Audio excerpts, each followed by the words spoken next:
You are listening to the VCast.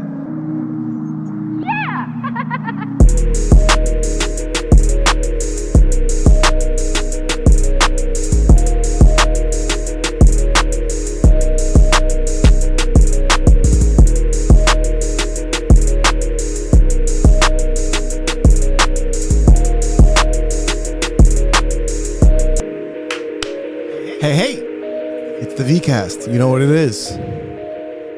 Another episode. Rocking it out solo. Another Vic solo episode. I had another guest that was scheduled. I was actually looking forward to it for a couple of weeks, and, things come up. And he couldn't make it. And he was coming from a far distance. So no hard feelings. But I was looking forward to it. It was going to be a good one. I'm trying to keep bringing the heat, baby. But, this time I'm just doing a little solo. I wanted to refresh the solo muscles. You know what I'm saying? Get this solo vibe going. Sometimes I like being alone. A lot of times I like being alone. It's just the way I roll. And it's funny because I impose the loneliness on myself. And then sometimes I complain about being lonely, or why doesn't anybody want to be around me? Why don't people invite me to things? How come I'm never included in things? And then if I'm being honest, it's because I don't ever accept invitations. I'm always declining. I'm always finding a reason, or there is a reason for me not to be able to go. Or I do accept, and then the minute I accept, I instantly start looking for ways to get out of it, thinking of things that could come up that could possibly save me from being social. Don't know why I get anxiety around people. This is something a lot of people don't know about me. And a lot of things I don't really talk about with people because I got anxiety. Everybody's got anxiety. I'm fucking tired of hearing about it. But I suffer from it too, so maybe we should talk about it more. Because it affects me. So yeah, I like to do things alone. I like to roll around. I just had a group of guys downstairs that we just did the open mic here at the Dojo of Comedy. The Dojo of Comedy open mic. And I could have invited any number one of them. I actually just found out something about a comedian that I have known now for like 6 months or something. I don't even know how long. But, I see him at many open mics, talk to him a lot. Just found out he's a scientist. He was a scientist at Johnson & Johnson. He worked on the vaccine. Then he quit. I could have had him come up here and we could have talked about the vaccine. Let me tell you, he doesn't have good things to say about it. But, the point is that, I like being alone. Especially people are like, oh, you coming to the open mic? There's another open mic here at Ambassadors coming up. And I was thinking about it, but now it's 8 o'clock. By the time I finish here, it's going to be like 8:45. Hopefully, if I have a good time. If not, I'm bailing, baby. I'm bailing on this podcast. I'm out. So what was I saying? So I just like, being alone. But I also was thinking about, I got excited about doing the podcast because I just wanted to do some self-reflection. A lot of the times when I get in a good groove, when I get past this awkward 5 minutes, in the beginning where I'm trying to feel my way out, because I don't prepare for these. I'm going to be honest. I don't prepare for these. I come here, I turn the mic on, and let's see what happens. All right. I just, so I tried sometimes writing, when I was doing a lot more of the solo podcast, I was trying to write things out because I lose my train of thought so many times. You guys probably, see that through these episodes that sometimes we're talking about something and I don't even remember what the point I was trying to make. And I'm at that point right now. I don't even remember what we were talking about. Truly. And then I stutter and I do some ands and uhs to try to get through it. But I was excited about doing a solo podcast because when I get rolling and I start, getting like an idea out, and sometimes I really feel introspective I don't know if that's the right way to say it. I feel like I am having like a good thought session. That's a lot too what journaling does, but I'm so bad at that. That's another topic.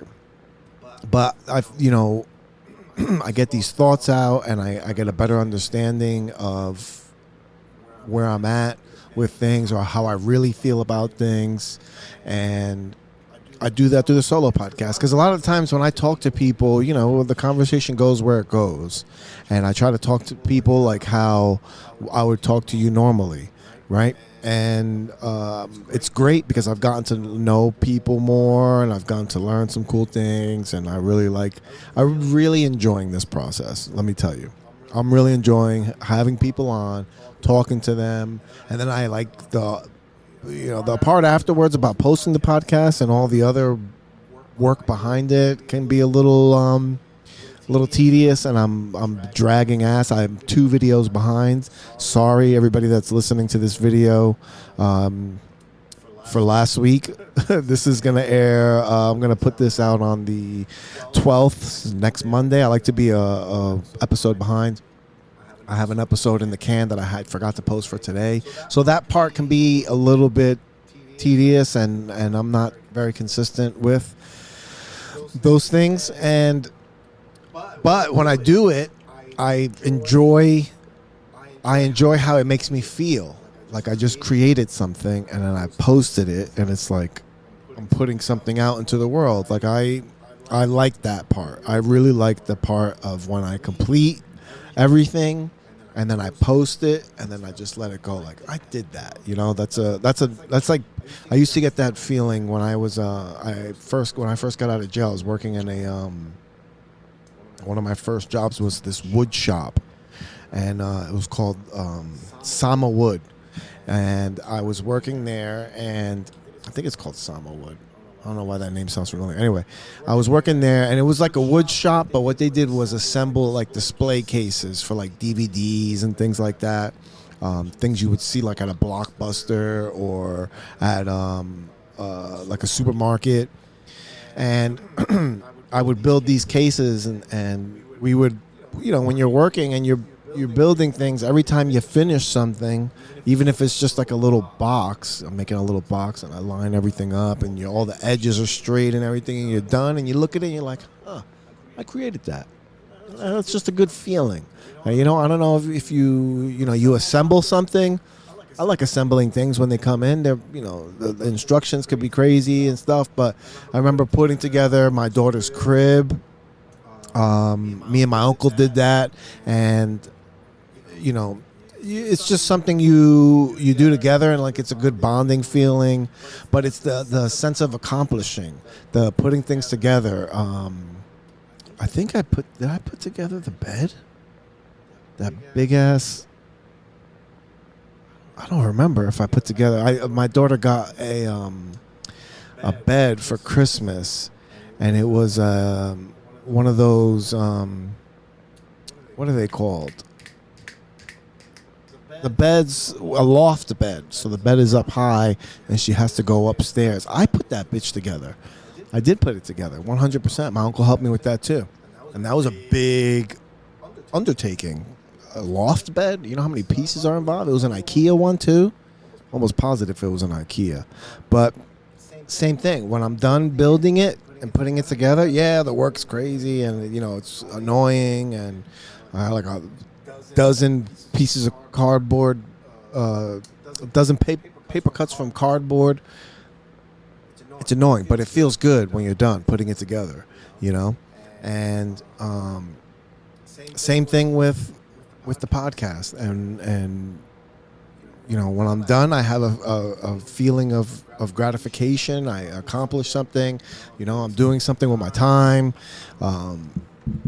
that's constructive, and it's towards something. Podcasting is a huge industry,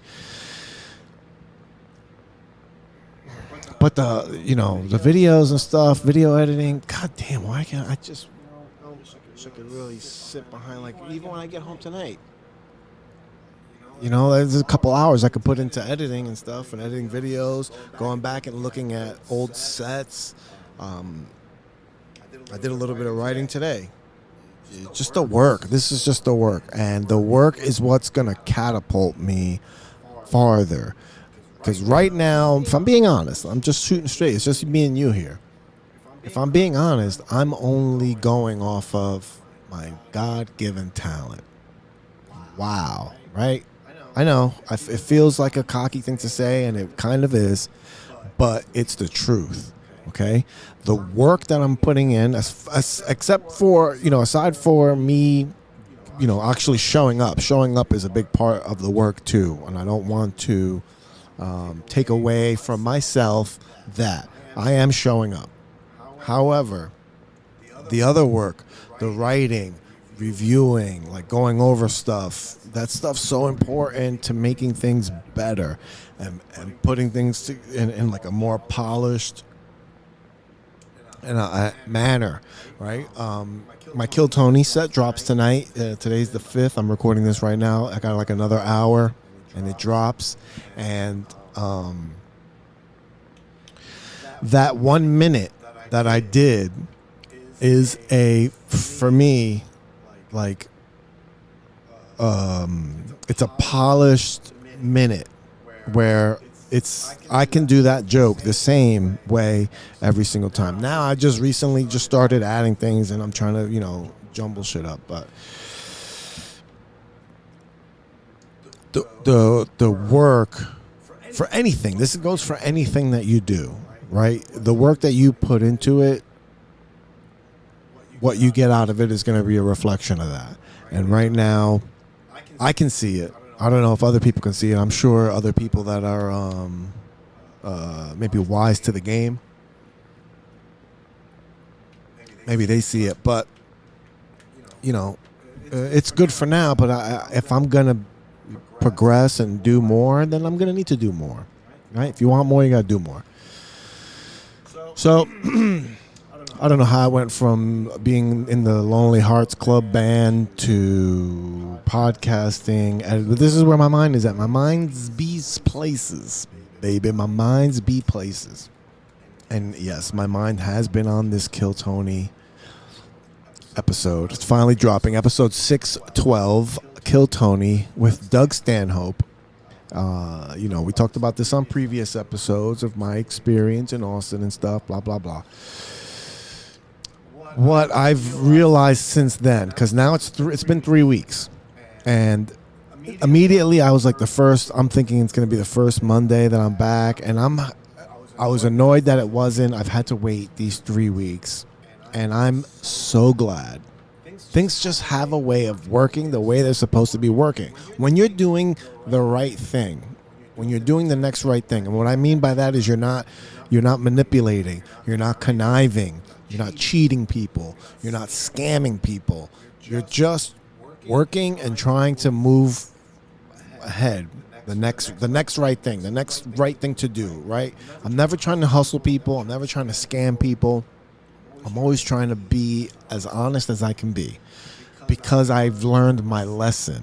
I wasn't always like this. This isn't me trying to be like holier than thou or something. I used to steal. I used to manipulate. I used to work at a company that we scammed people for money. I am not trying to be a person that's, holier than thou or on my high horse or any of that shit. I've just learned that the outcomes in life for me are the best when I'm doing the right thing. Now, it doesn't mean I'm always going to get my way. What it means is I'm always going to be in a good place about how things are going. All right? If something doesn't go my way, I have faith and I have confidence that if I continue to do the right thing, the thing I didn't get is going to be better, or it's going to be more of what I need rather than what I want.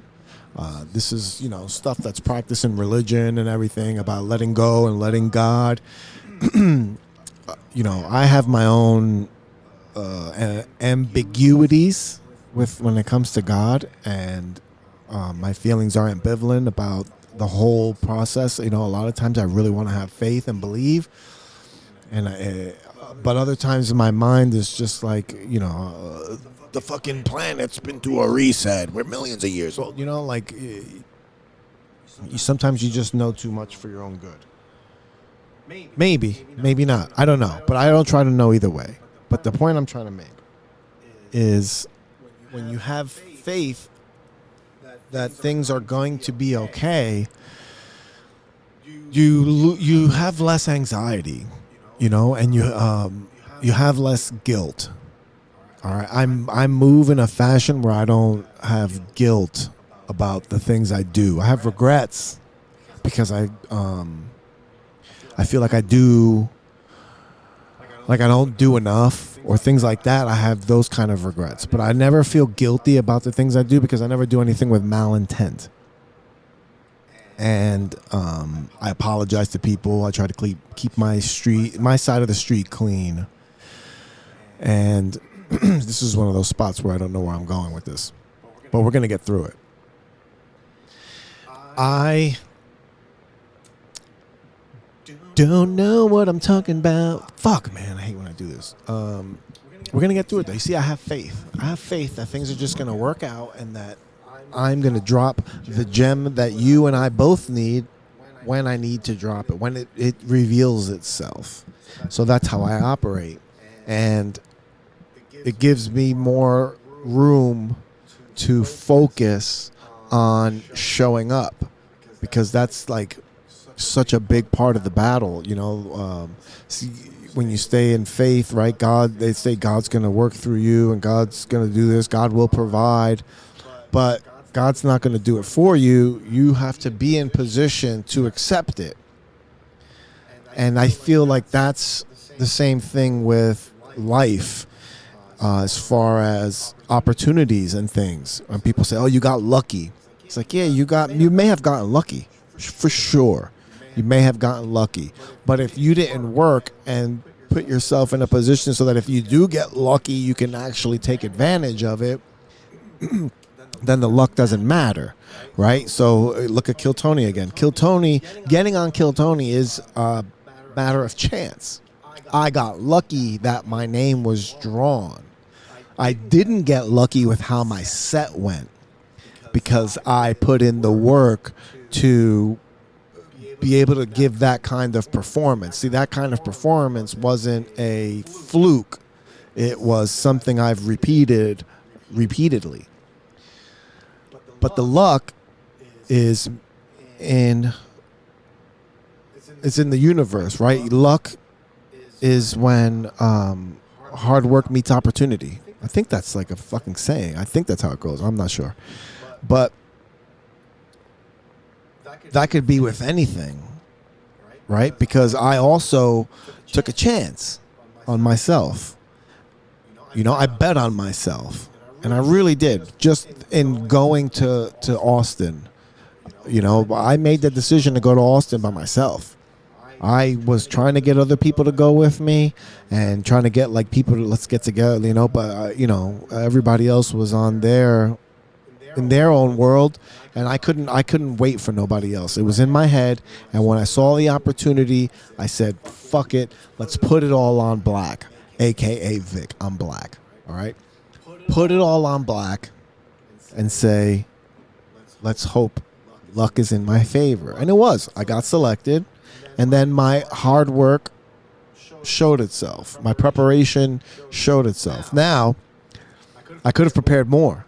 This is another thing that's been beating me up because I could have watched Kill Tony before I went on Kill Tony. All right? That's a tip for you guys. If you're going to be on Kill Tony, watch Kill Tony before you go on Kill Tony. And it was just so that I could have been more prepared for the banter afterwards. I wasn't really happy with making some shit up. I probably said some shit that might piss some people off that may know me. But what are you going to do?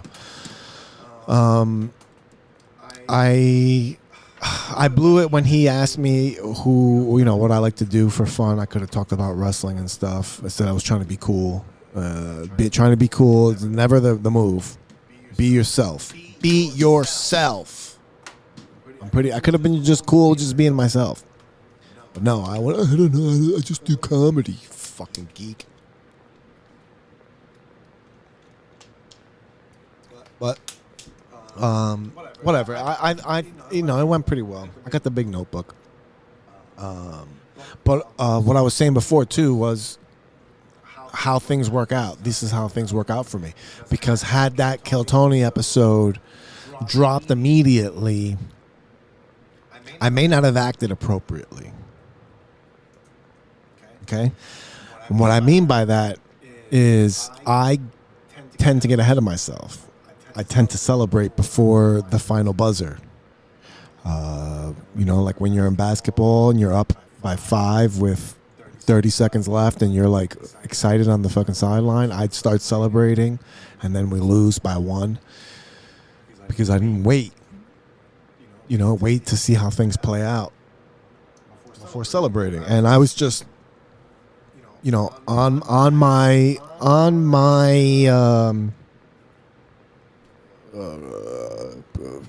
like a level of arrogance and in my head, like, yeah, haha, like I was a little bit of a bravado in me, here I am, I'm back, I'm rocking this comedy mothership, I'm around all these other comics, they never been to the comedy mothership, much less perform on the fucking Sold Out Crowd. I did that, you know what I mean? Like that's the shit that's in my head, and I have to actively be like, relax, bitch.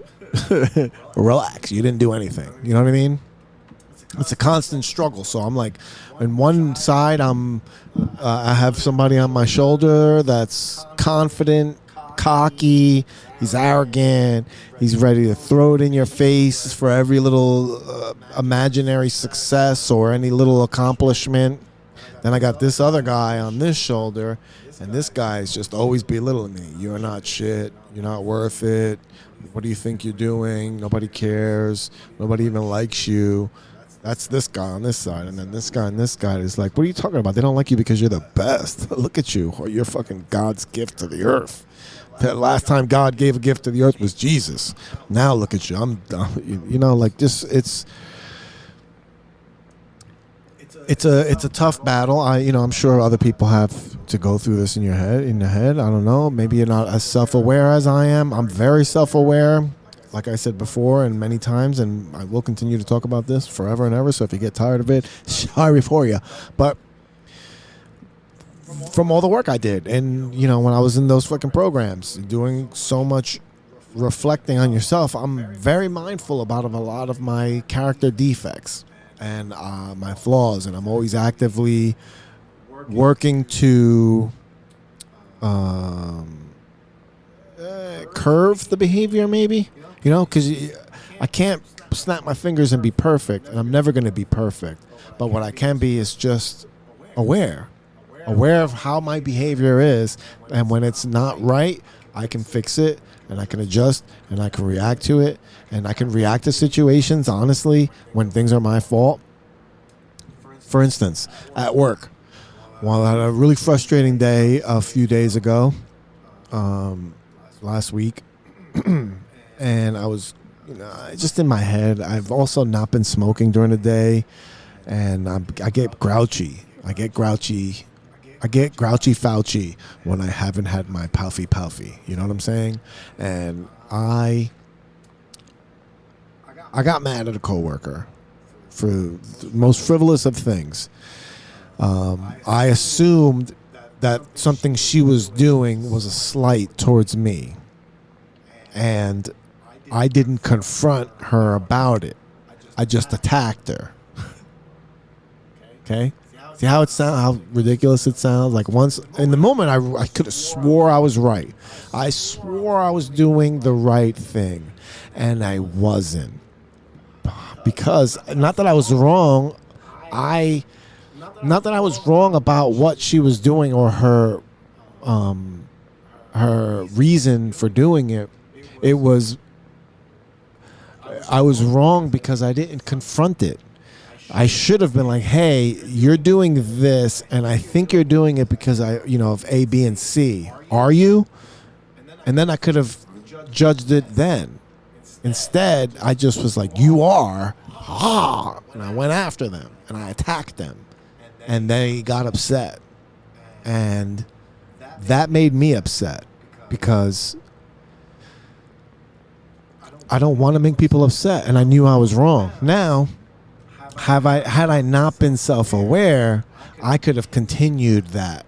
I could have taken the feeling of me being upset and I could have turned it and then instead of just make me more angry and double down and, not admit my fault. But I had to admit that I was wrong because I was, and I made somebody else feel bad. And I had to apologize to this person, and I apologized, and I said, even if, I assume that you were doing this because of this, and even if I was right, even if I am correct about why you were doing it, I am still wrong for the way that I went about confronting you. I attacked you in an email with our coworkers and both of our bosses on it. And it was just unprofessional. But I'm aware of these things because I did that kind of work. So I'm aware of my defects and when I'm doing things wrong, so I can be hard on myself. But I'm also growing so much from knowing all these things, and that's a positive. That's a net gain, right?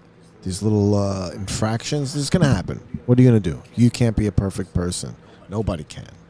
We're just here in this world, existing together in harmony with the earth, except when we need oil. Then we got to drill deep, baby. So that's that about Kill Tony.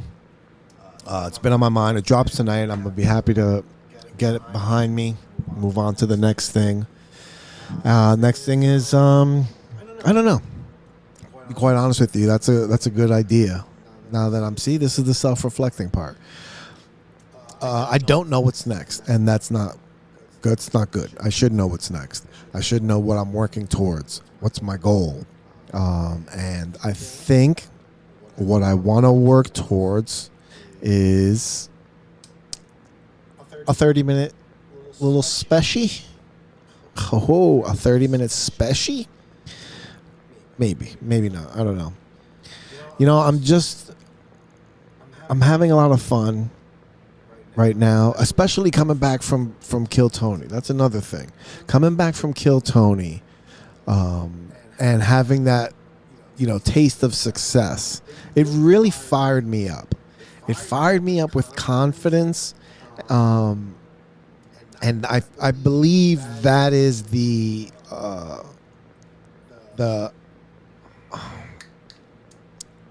I want to say after effect, but that's not the right word. That's like the cause. This is what I'm trying to say is that it's a byproduct of like setting goals and accomplishing things. When you set goals, they always talk about setting like small goals and accomplishing them. Small goals. I just said that like Trump. Accomplish small goals. I can't wait to listen to this back and see if I sound like Trump.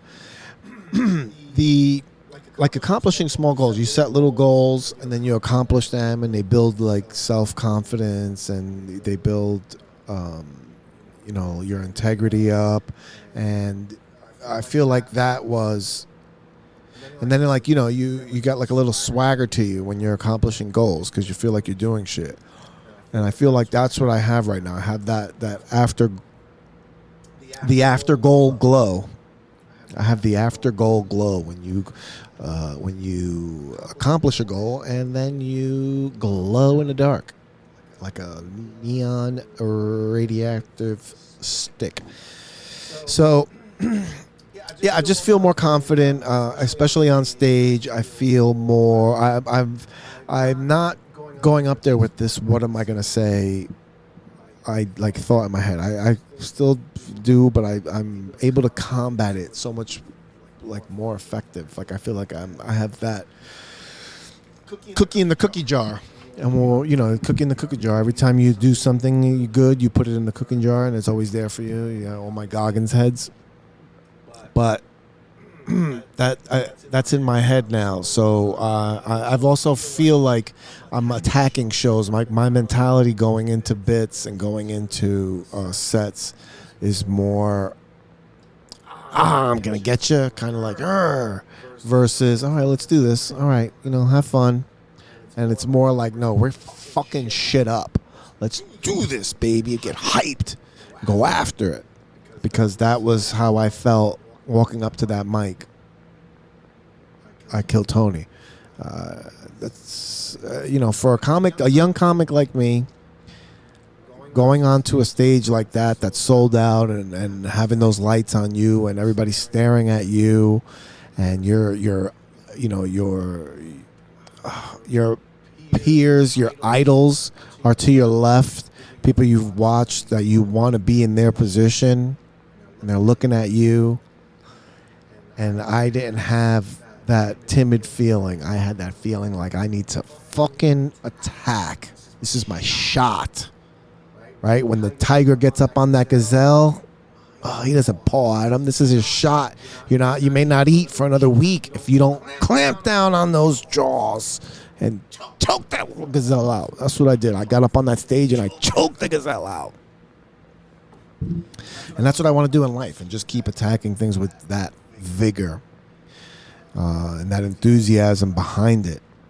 Because I feel like I'm just, it gives me a different level of the way I move. I'm trying so hard not to say the SWAG word. I'm trying to find something else. There's got to be another way to say it. Just the aura. I'm trying to come with this energy that, that's swagger. Fucking say it. There's no other goddamn word. But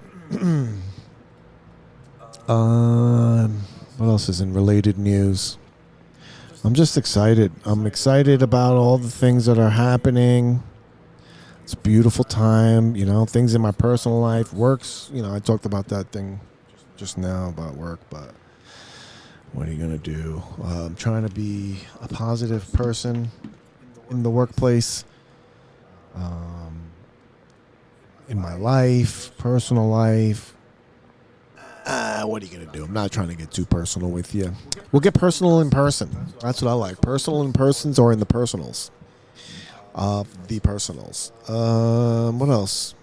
I think that's it. I'm about to wrap this bad boy up. I don't want to sit here and you for the next 10 minutes. I did a nice little 30-minute cruise. Nice little 30-minute cruise down Boulevard of Broken Dreams. On the Boulevard of Broken Dreams, I walk again. I like that song. What do we got? TiffsComedy.com. Check out the shows we got coming up. All right, we got Eddie Pepitone popping in August 9th to close out the season for this year. In the summer we kind of slow down, so we're going to be renovating and stuff during the summer. Some new surprises coming up, so that when we open up next year for you guys, it's going to be fun. Things are just getting, things here are just getting more and more official. All right, we got new T-shirts in. If you want to buy T-shirts, come down to the club here in Morris Plains. You can buy them, $20. You can dress like your favorite comedian. And then, TiffsComedy.com for all the shows we got coming up. VicIsFunny.com, of course. That's where you can find my blog post, the podcast, some pictures, my calendar with dates that I keep forgetting to update because nobody books me. I was thinking about that earlier today. I was going to make a post about it, have one of those subliminal messages. But I keep seeing people that I came up with in comedy produce their own shows and not book me on them. Okay? I don't expect to be on every show, ladies and gentlemen. I'm not a greedy person. But you don't throw me one spot. These are all people that when I had a show, I was giving spots to all the time. And now they got shows. Nobody books me. It's interesting. This is another thing here where I'm trying to be introspective because, a large part of me is like, don't be an insecure little bitch, you know. But there's another part of me that's like, this is peculiar. This is peculiar, sir, and ma'ams and sirs. Why aren't you booking me? That's the question. But then, this is where the practice what you preach of the things I tell people, especially I tell my daughter, and it's you can't control other people. You can't control other people. You can't control how other people are going to treat you. You can't control how other people perceive you. You can't control how other people think of you. You can't control any of that. You can't control how other people behave. All you can do is control yourself, right? So what are the things about this situation that I can control? Now, why don't people book me? I don't know. The only thing I can control is that I can continue to work to be better to the point where people can't ignore me. You can't not book me. You're going to try. You're going to have to book me. And I'm going to say yes. I'm going to say yes to everybody. I'm not going to be petty. I'm not going to be petty Betty. I want to be petty Betty. I want to be petty Betty. I have daydreams of making it big, then seeing somebody on the street and they're like, hey, and I'm like, oh, hey, remember that bar show you fucking ran? Where was the invites? Or then he come in like, hey, you want to do my show? No, I don't want to do your show. I've wanted to do your show for a long time. Where were you? Where were you? Huh? Forgot about me? I'm still here. You forgot about me? Did I do something wrong to you? What did I do? I didn't do anything. Petty. But I'm not. I'm not going to be petty. Because I'm trying to grow. I'm trying to show growth. So that's the only thing I can control is myself. Okay? Am I going to these shows? Am I showing face? Am I going to their open mics? Am I around? That's key.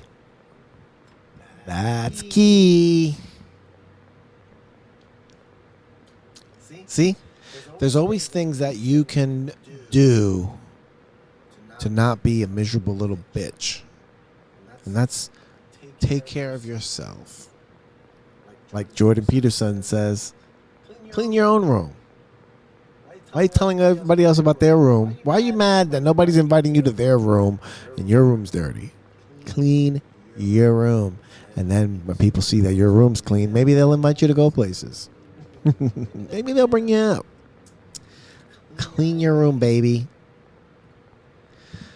You want to clean your room. Self-reflection. It's a very nice tool to have. But you see, like,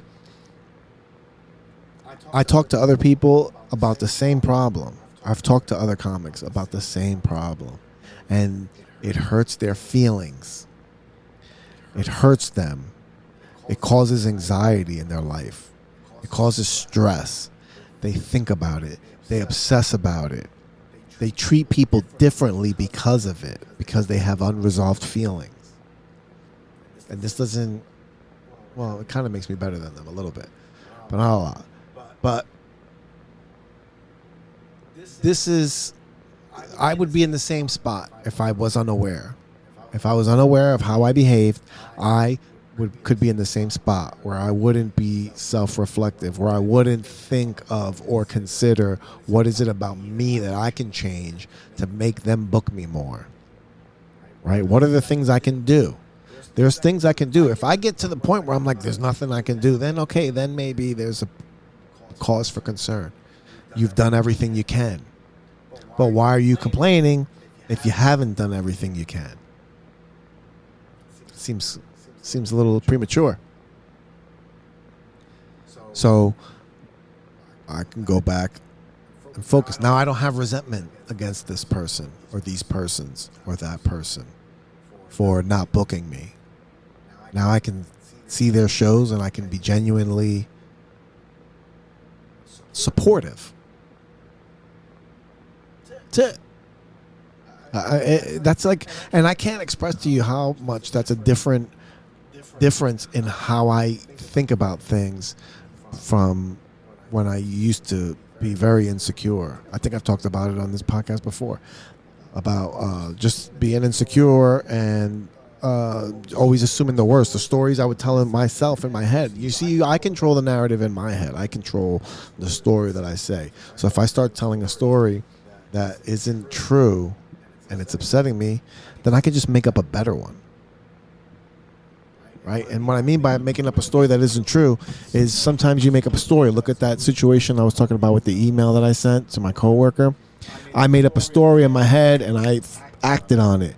If I would have wrote a different story and said, this person is doing this because of something else, I could have been more understanding. I could have been more empathetic. I could have treated that person differently. But instead, I made up a story that made me the victim and them the aggressor. And then it was okay for me to act the way I did. And I was wrong. But that was the story that I chose to go with. And, so, choose a different story. Just choose a different story. Another person that is in my immediate vicinity, a friend of mine, has a health situation that they didn't want to address. And they were fearful of all of the things that could happen. And I'm like, well, what's going to happen if you don't? Isn't that worse? Get on it.